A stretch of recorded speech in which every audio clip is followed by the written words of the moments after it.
and welcome to the Proactive Caregiving Podcast. As a CPA with over 20 years as an industry accountant, Jessica stepped away from the corporate world to become a full-time caregiver for her mother. Having learned invaluable lessons along the way, she is now here to share those with you and to invite you to join her on this caregiver's journey. Here is your host, Jessica Cannon. Good afternoon, everybody. Thanks for coming back. I have a special guest today, and it's another resource that I don't think caregivers consider as they're going through their day-to-day, but this is something that I want you to consider because if, for those of you that have been parents and you've heard about the benefits of exposing your children or your little babies to classical music, consider this. It's the same concept for us as adults, and especially aging adults and other issues that come across for our care recipients and our loved ones. So I want to introduce you very soon. Her name is Karla Wilson. She's the founder of Music Therapy at Home, and she's an absolute advocate for caregivers. Her career, so cool to me, her career actually began as a musician at the age of 6 with an organ that became the piano and into becoming a vocalist. The beginning eventually led her to Baldwin Wallace University Conservatory of Music. Karla has a degree in music therapy and has been a board-certified music therapist for 30 years. So, without further ado, welcome on, Karla. Thank you, Jessica. It's my great pleasure to be here with you and your listeners today. Absolutely. And before we jump into the music therapy, I know that you're not a stranger to caregivers and the challenges that caregivers face. How did that, affect you in your life as a caregiver? Well, sure. So the first opportunity I really had was when I became a foster parent for a 19-year-old with cerebral palsy and just numerous medical complexities.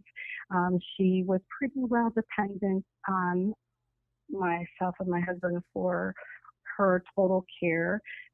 She was nonverbal, although we learned that she could communicate with her eye gaze, looking up for yes and side to side for no, which opened up a whole new world of communication and understanding what was going on inside of her. And that was with us for about 7 years. So that was quite an experience where I really learned much of what families go through. Not everything, because it is different, of course, when the child is your biological child. But Beth was my heart and was my heart long after she was no longer living with us. Eventually, she wanted to live with her peers in a group home setting. So that was something that we,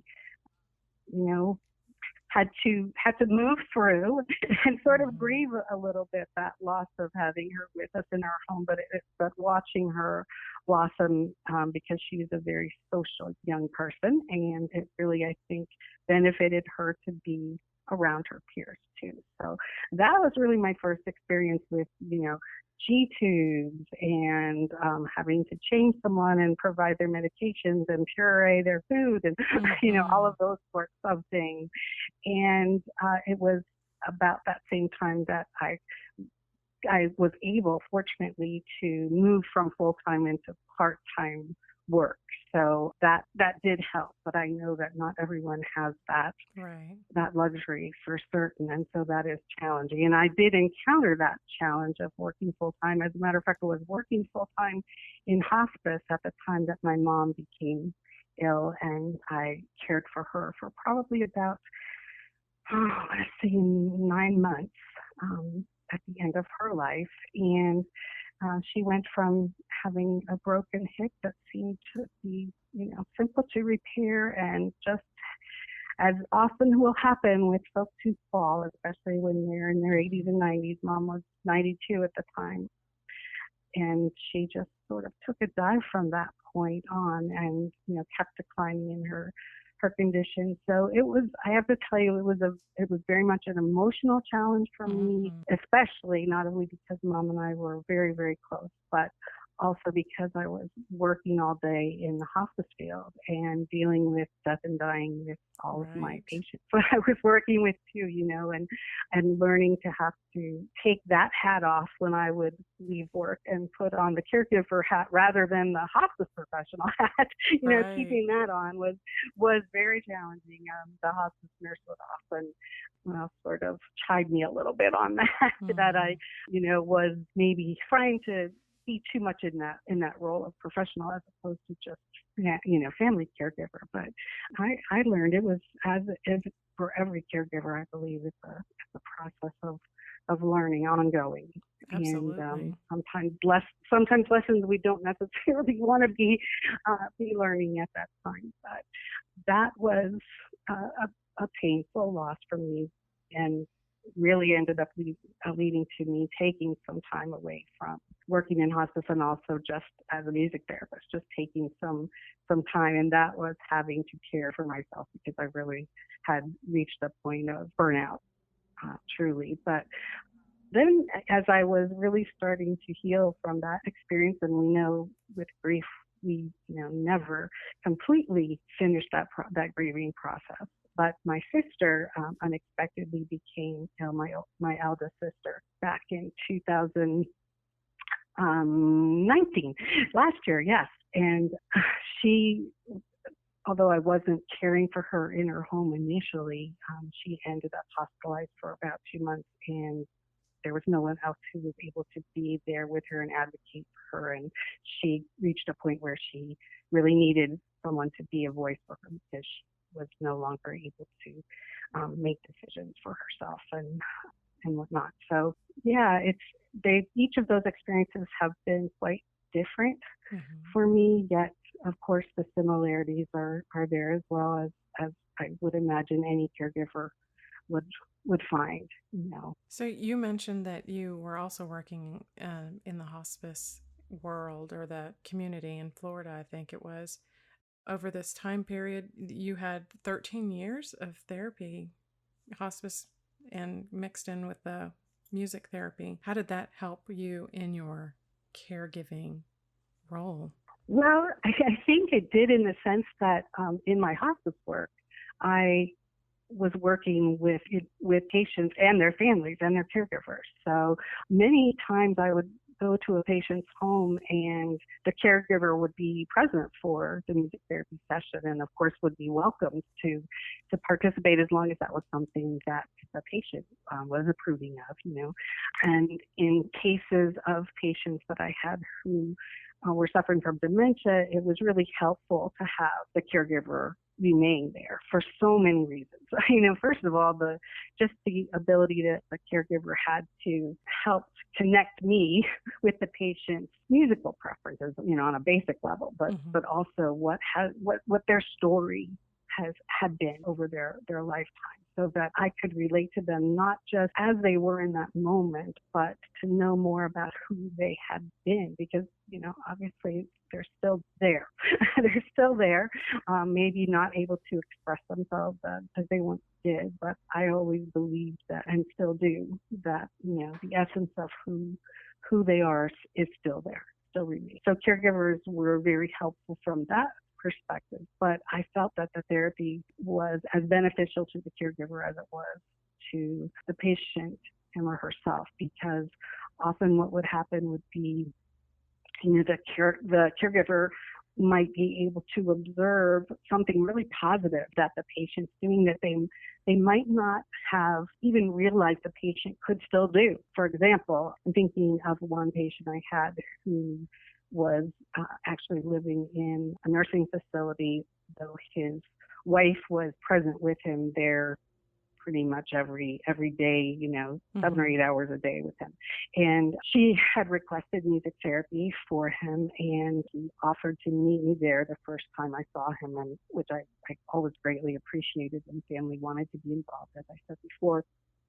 So when I arrived, this gentleman was just sitting in his wheelchair and was completely disconnected from everyone and everything going on in the room. He didn't look up when I greeted him, or even when his wife came in. He really didn't look up and acknowledge her at all.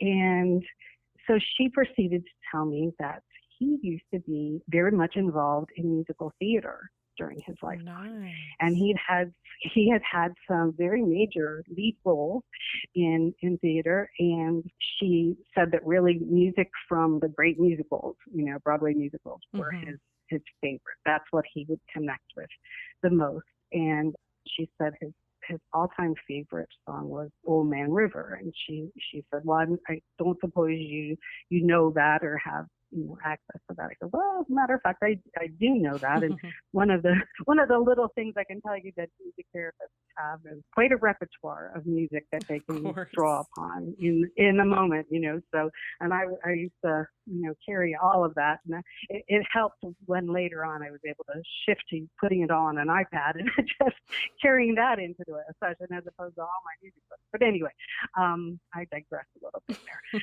So I pulled out, I set up my piano keyboard, which is what I typically utilized in my therapy sessions, and pulled out the music to Old Man River, and she pushed his wheelchair up so that it would be close, sort of next to the keyboard, next to where I was sitting.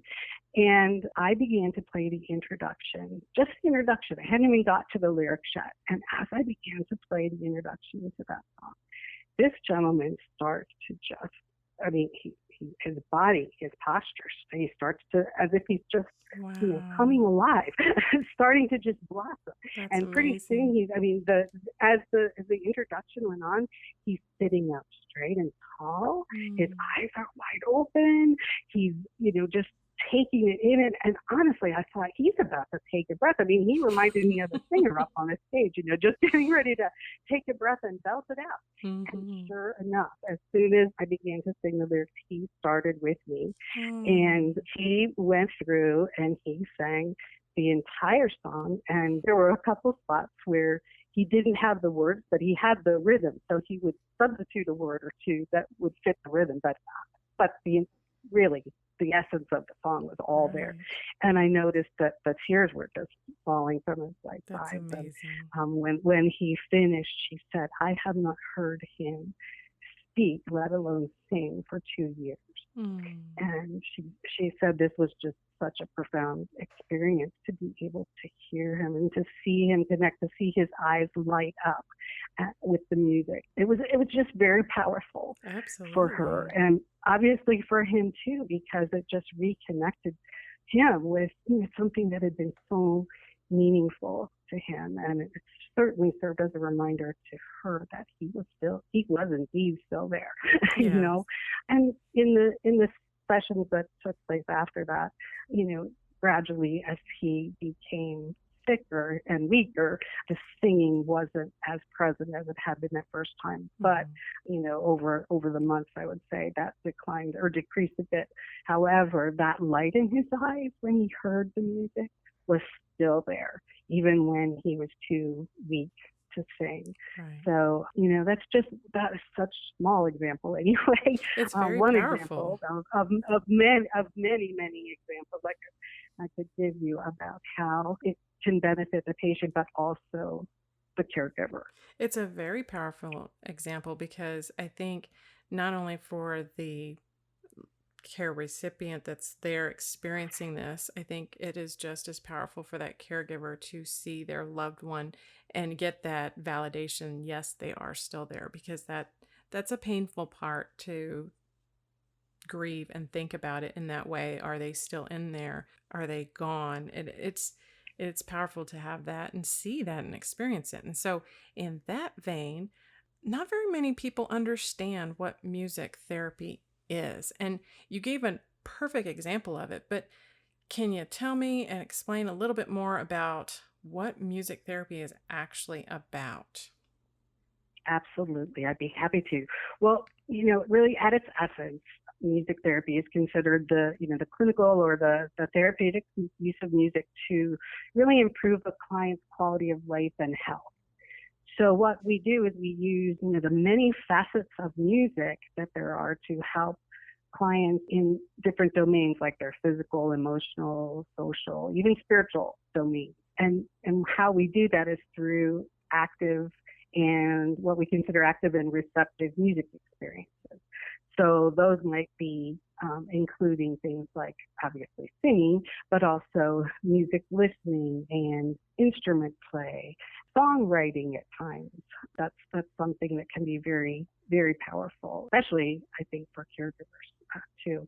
So improvisation is another one, and that's something if we talk a little bit more later about self-care, that's something that I use quite a bit of for myself. But all of these experiences that I'm talking about are individualized to meet the client's specific needs and goals. So what we do is we really do a formal assessment at the start, and we determine, in all of these different domains, what are the client's greatest needs? What do they want to achieve through music therapy? And then we create basically a therapy plan that will help us get to a point of accomplishing those goals for that individual.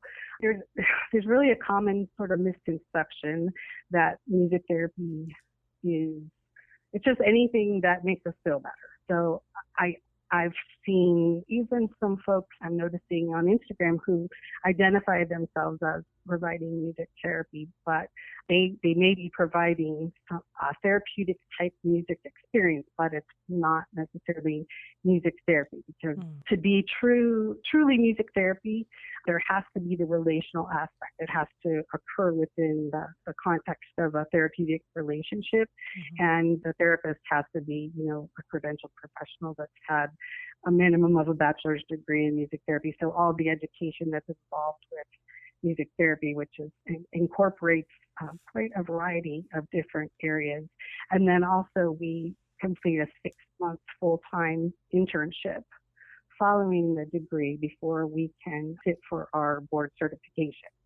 So it's a process to become a music therapist. And, like any other therapist, speech, OT, PT, we have to maintain our CUs every 5 years in order to become recertified. We have to have 100 hours of continuing education in order to, be considered still that we are board certified music therapists. So that's sort of the general definition, and also some background about how we get there as music therapists. So as you've gone through the training and you've learned what to do, and now you are meeting with clients, and even not necessarily clients that are all hospice related or dementia related, because you've had other clients as well and this affects and helps support people of all ages. Yes. In fact, my internship and my first jobs were with children with developmental disabilities and intellectual disabilities. And some of my kids were as young as, toddlers, because they were receiving early intervention, and all the way up to around age 21. That was in a school setting, and then later in a day program setting where these were similar clients, but they were adults with developmental disabilities. So the types of goals that I would have for the children in the school setting were very different, obviously, than what I might have with someone with dementia or someone in hospice care.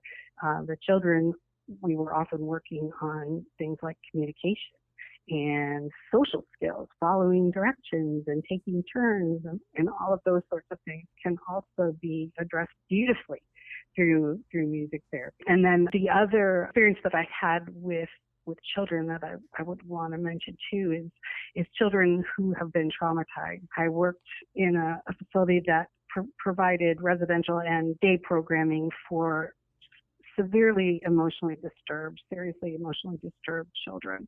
Again, these were kids who'd been traumatized, they'd witnessed violence, they'd been abused and neglected, just awful stories there of what these children had been through. And of course, worked closely with psychologists and social workers and all. However, what the professionals loved about the music therapy in particular was that it would be in our sessions where the children would first begin to disclose what their experience had been. They might not be able to give words to it, but they could find a way to express it in music, through music. We did a lot of drumming. I remember having a full drum set in my music therapy space, and oh my goodness, did the children like to use the drums to express themselves. There was a great deal of anger and hurt, of course, that they were experiencing. So again, very different goals for those children than the children I spoke of before, and Right. again, different than what I experienced later in my career, but all still utilizing that same sort of aspects of music that make it so fabulous as a form of therapy. The rhythm is really something that motivates us physically, for movement, and the emotional aspect of music that is heart-based, and the spiritual aspect of music that is more impacting your soul.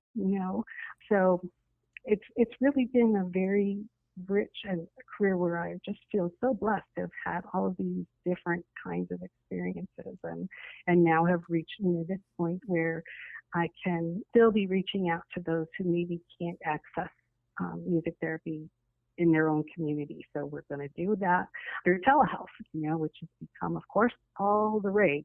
Yeah, of course. Not necessarily for a positive reason. It certainly has become something that's taken off in a way. Well, I definitely am a firm believer of things happen for a reason. And so even though we're still all kind of adapting to this pandemic and the fallout of COVID, it has created some positives, because now doing the telehealth medicine, you can reach more people that wouldn't necessarily have known or have had access to you can now get the help that they need.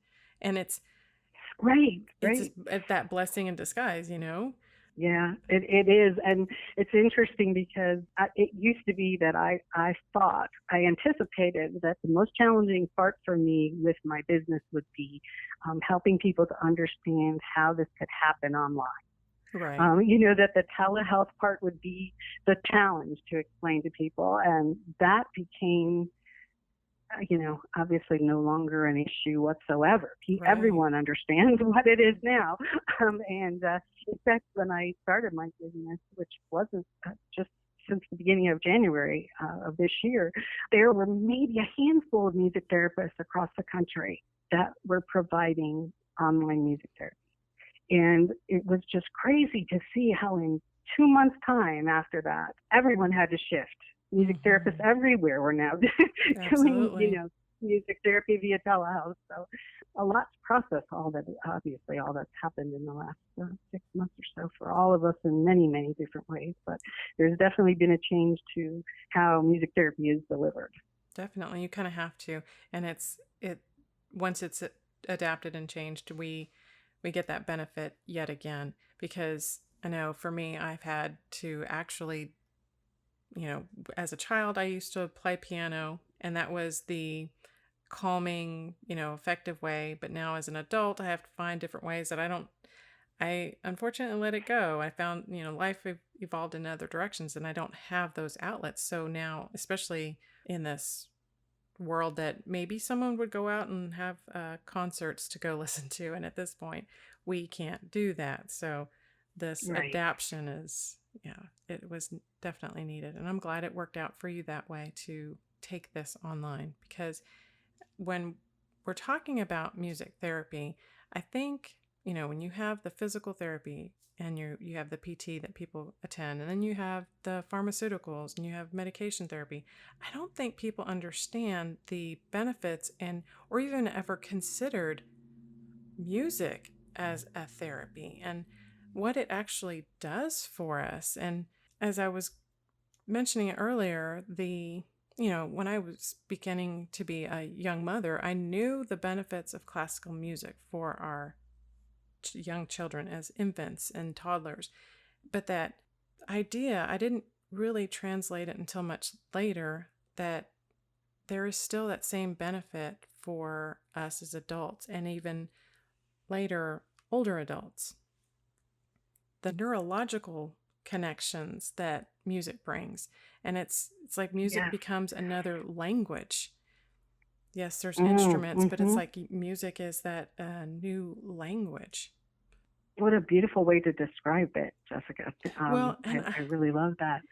It makes me think about it in that way, just because the way you said that the wonderful example you shared of the gentleman that hadn't talked in 2 years. I mean, he now has a way to communicate with you, and the expressions, you see that difference in their face.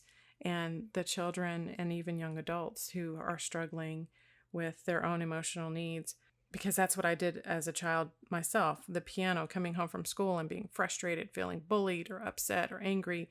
And I took it out on the piano. Definitely took it out on the piano. Right.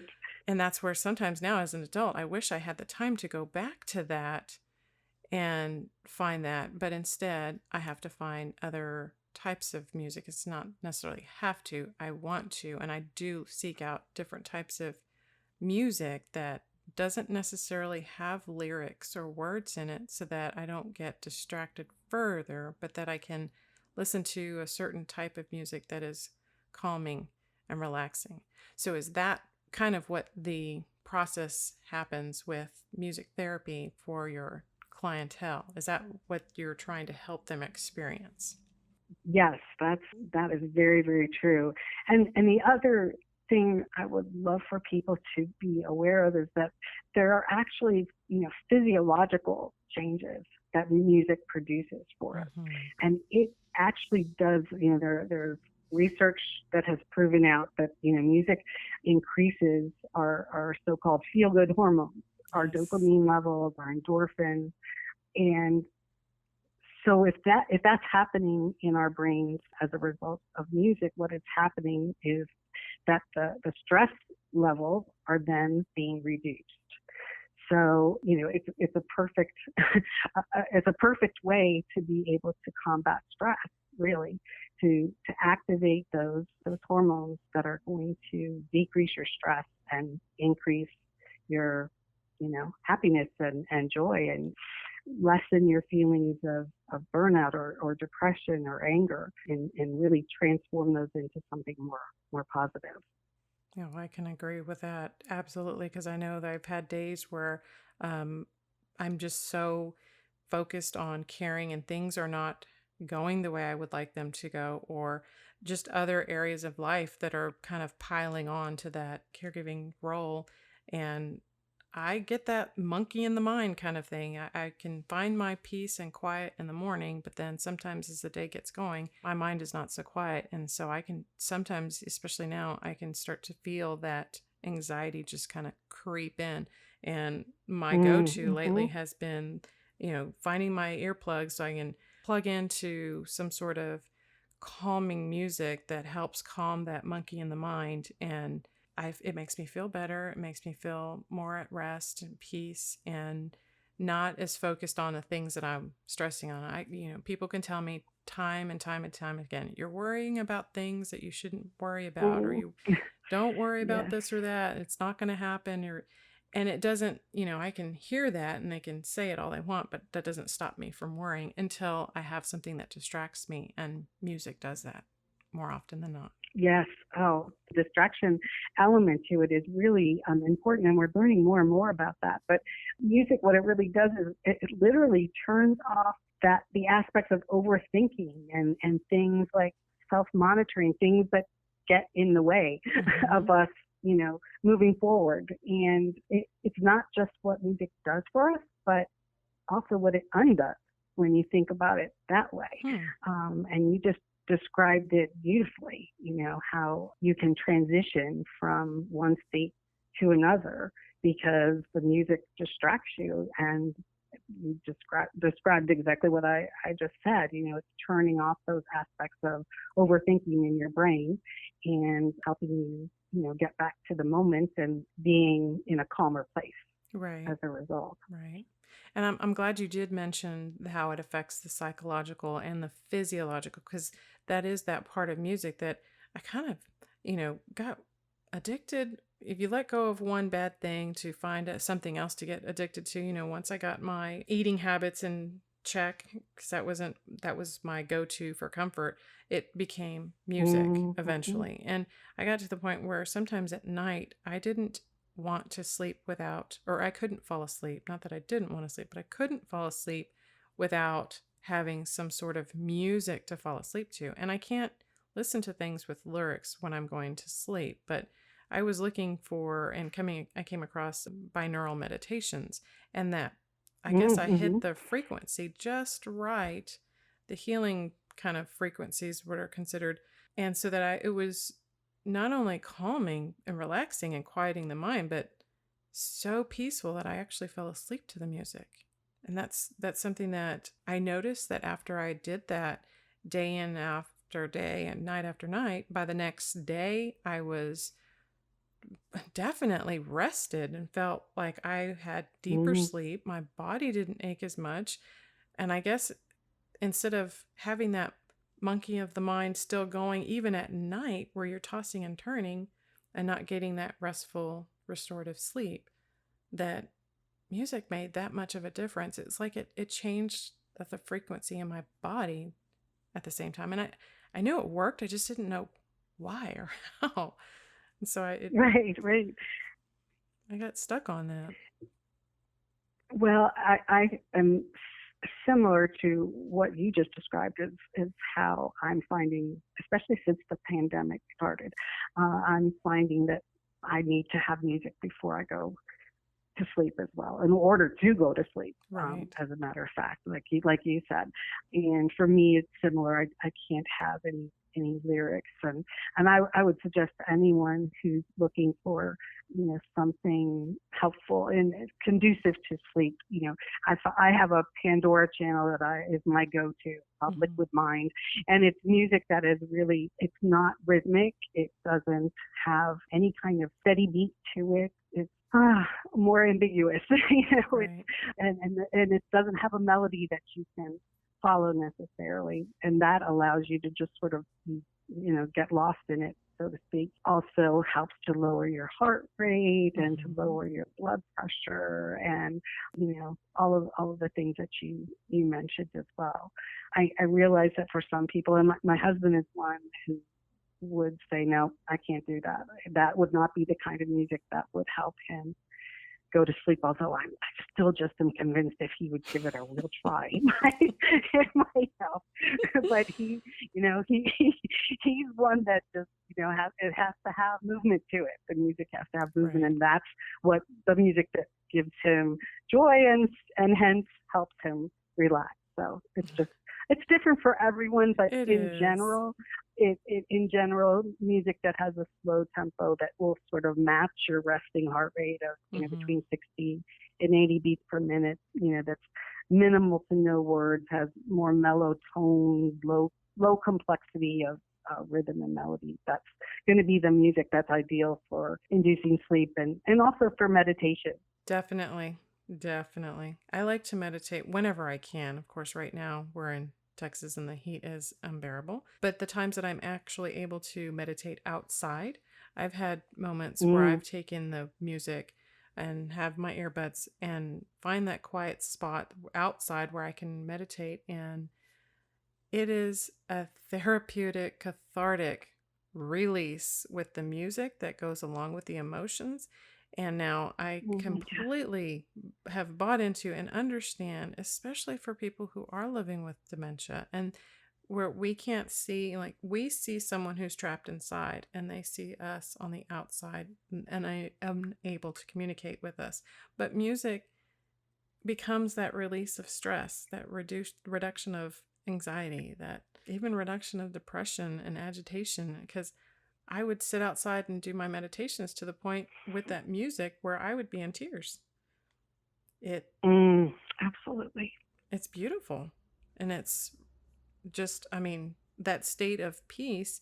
And so returning back to the caregiving, it's like switch the hat and put it back on. Okay, now I have to I'm done with my moment of meditation. I gave myself 30 minutes or I gave myself 15 minutes, however I was able to be given myself. Now I have to switch that hat back on and go back inside and step back into that caregiving role. But I step back into it much more at peace and able to actually go with the rest of the day and let things that I was worrying about no longer affecting me in the moment. Mm-hmm. So that's fantastic. It's wonderful that you have found something that works so effectively for you. And I think sometimes as caregivers, folks are just in such a place of overwhelm that they just don't feel that anything could work for them. Right. And they may not even be as willing to try.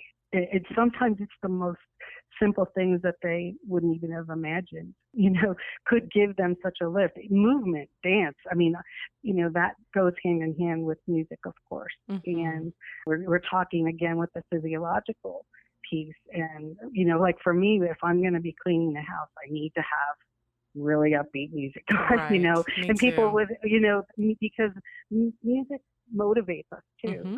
And the rhythm itself motivates. And I just love when people can connect with movement and dance too. And even people with dementia who maybe used to dance, I would love to see it when my patients and their caregiver would move together. They may be not able to dance the way they did at one time, but just that movement together, that synchronous movement with music, it's just so connecting for them. And again, physiologically, so uplifting.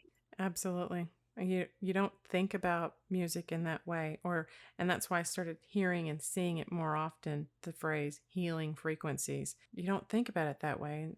And there are some documentaries I remember seeing years ago with sounds, different like soft, gentle sounds and harsh sounds that were placed near water and frozen water, or to freeze the water with the music going. And you could see a beautiful snowflake or a weird looking, I guess it still made a snowflake, but a weird pattern between the beautiful tone and the not so beautiful tone. But these healing frequencies, mm-hmm. It's doing the same thing to our bodies, our muscles, the tension and the pain that builds up. It's that frequency that helps break some of that up. Yes. Sound bathing, I know it's referred to by some. It is extremely powerful. That's not something that I have necessarily practiced myself, but I'm very much aware of others who have, and people who utilize singing bowls. That's another beautiful right. instrument, that can really connect you with those positive frequencies and healing frequencies.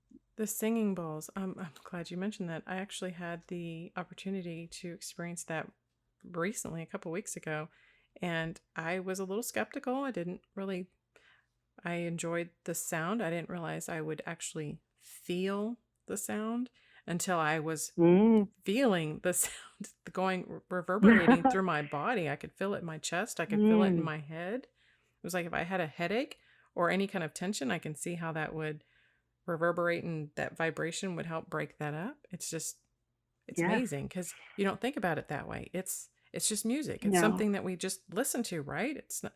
No, it actually changes us. Right. It seems innocuous, to some people, and yet it may not even realize all that's going on with it as it's happening. When I think about individuals with memory issues and dementia, one of the things I wanted to be sure to mention, I know you brought up at the outset here today about how music connects us with emotion. Mm-hmm. And there's been a great deal of research that's come into play in the last 10 years, which has shown us that not only is that there are places in our brain where music is stored, but it's not just our music memories that are stored there. It's the emotions that are connected with those musical memories that are stored in that same place. Interesting. And it's very interesting. And that explains why when you hear that song, you're reduced to tears all of a sudden. You're driving along, and this happens to me a lot. I hear, and because there are so many songs that trigger my emotions since I've worked with so many different people through the years, and I connect with their stories, and I remember that music was meaningful to them, and then I still remember, in addition to my own of course my own songs that I connect with. But what I wanted to say about that was that for people with dementia and different areas of the brain are experiencing atrophy, that area of the brain, the prefrontal medial cortex, where the music memories and emotions are stored, is one of the last areas of the brain to atrophy with dementia.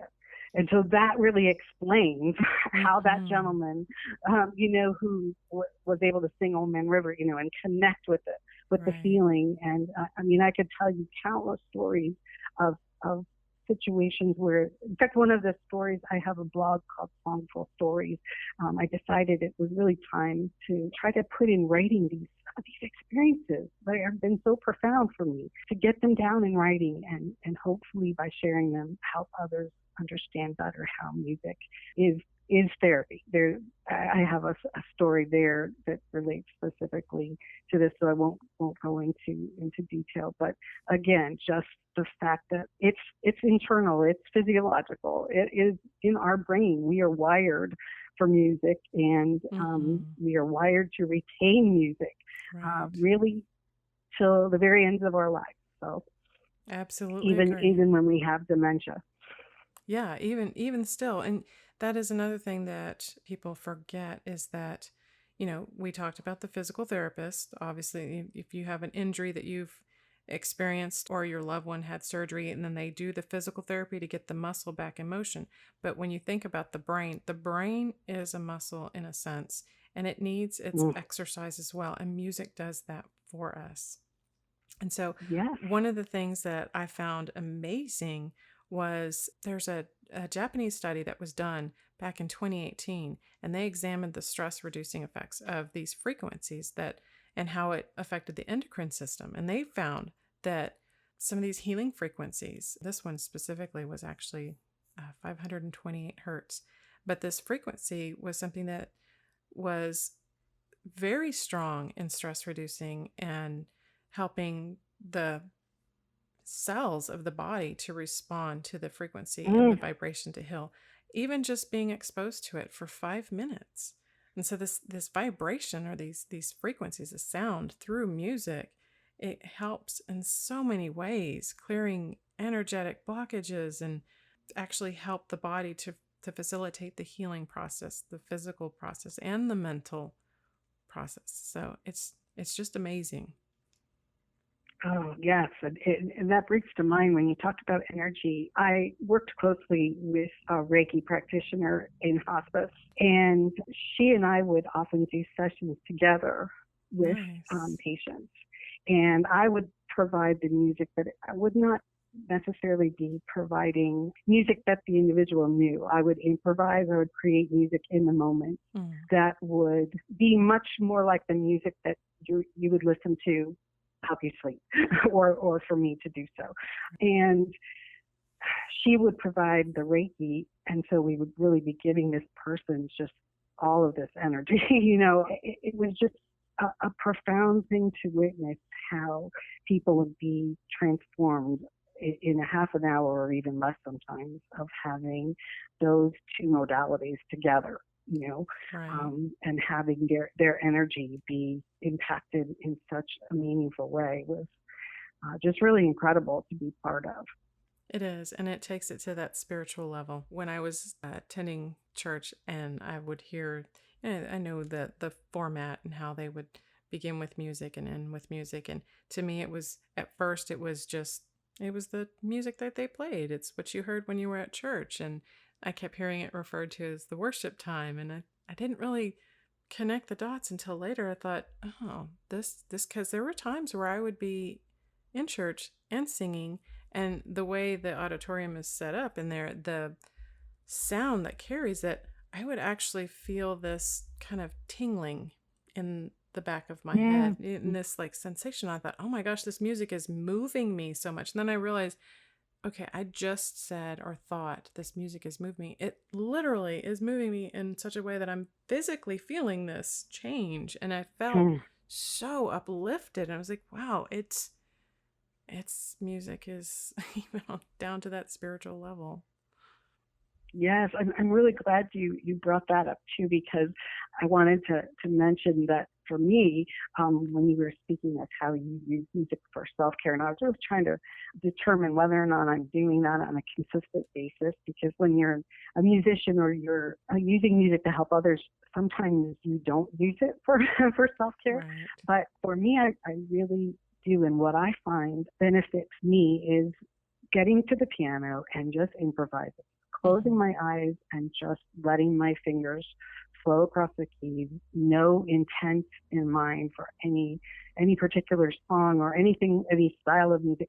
It's just freeing. And what it does is just transforms, for me, it transforms my state of stress or anxiety into a state of calm. And it's spiritual for me. It becomes a time when I find myself best able to commune with God. And it's really just literally soothing my soul, and I'm feeling it in such a profound way, just as similar to what you were describing about that experience of being in church and singing and what that can do for you. So I'm really glad you brought up the spiritual side, because I didn't want for us to finish up without mentioning that aspect of it too. Absolutely. Yes, the spiritual aspect of this. I mean, yes, I have music that I listen to when I write.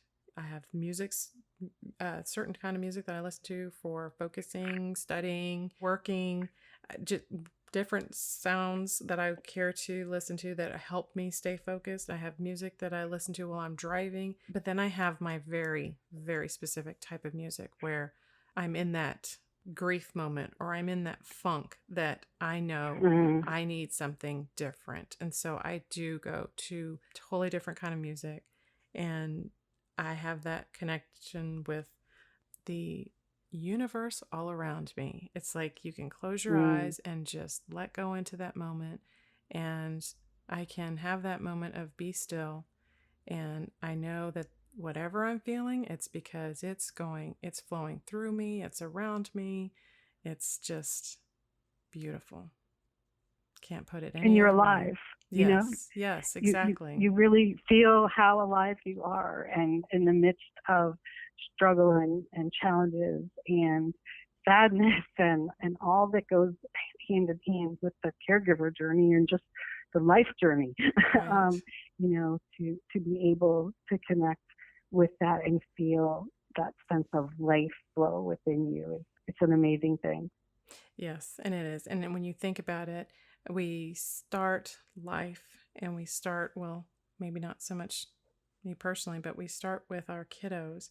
And like I exposed my kids to classical music, and I made sure they had it while they were going about their day, especially when they were about to nap. I would certainly turn the classical music on, and it benefited them in their developmental process and going to sleep at night even.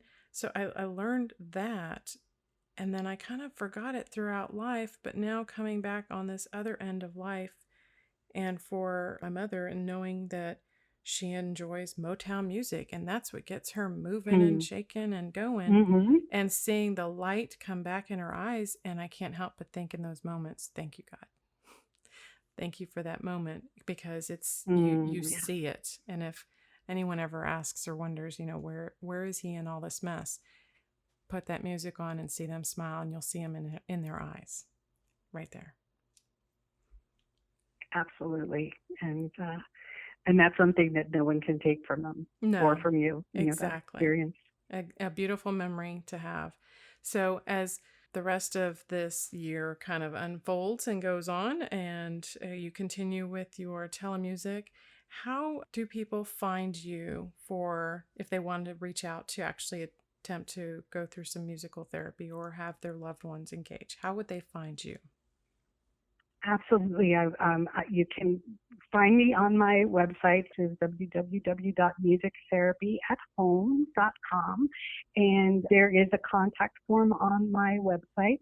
If folks will just send me their email address and, fill out the contact form, very basic, just a first name and an email address. And if they would like me to contact them by phone, I'm more than happy to. They can leave their phone number, and then I will be in touch. And the first step is just to have a phone conversation where we can talk about what they would like to receive through the music therapy. What are they looking for?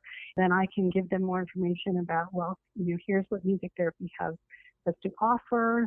This is how it works via telehealth, and then they can determine if it's something that they would like to pursue. I also have a Facebook business page, and they can contact me there, or even through a direct message in Instagram. Again, Music Therapy at Home. I would really love to connect with anyone who's thinking about, is this something that might benefit me or my loved one? Let's chat about it and see if it would indeed be something that would be of benefit and would make sense for them. So I encourage your listeners to reach out if that's something that they think might just be something that would work for them. And I agree, it will. It definitely will. It's for the caregiver and their loved ones. It's not one way or the other. So maybe a different style of music or a different care plan or a different therapy plan, but it's beneficial for both. Yes, there's something for everyone. That's for sure. Absolutely. Well, thank you so much, Karla. I really appreciate you taking the time and helping us get a better mindset around what music therapy is and how it can benefit us overall. Well, it's been a privilege for me to have this time with you, Jessica. Thank you again for your interest and your openness to share more with the world about music therapy. It means a great deal to me and all of us music therapists out there. So thank you so much. You're welcome. So, ladies and gentlemen, I hope this gave you more food for thought. And until next time, be proactive. Take care, everybody. Thank you for joining us today. We really hope you've enjoyed this episode. To learn more about proactive caregiving and to hear other episodes of this podcast, please visit www.jessicalazelcannon.com. This podcast is produced by Cannon Light Media, LLC, www.cannonlightmedia.com. Music provided by Chris Paradise.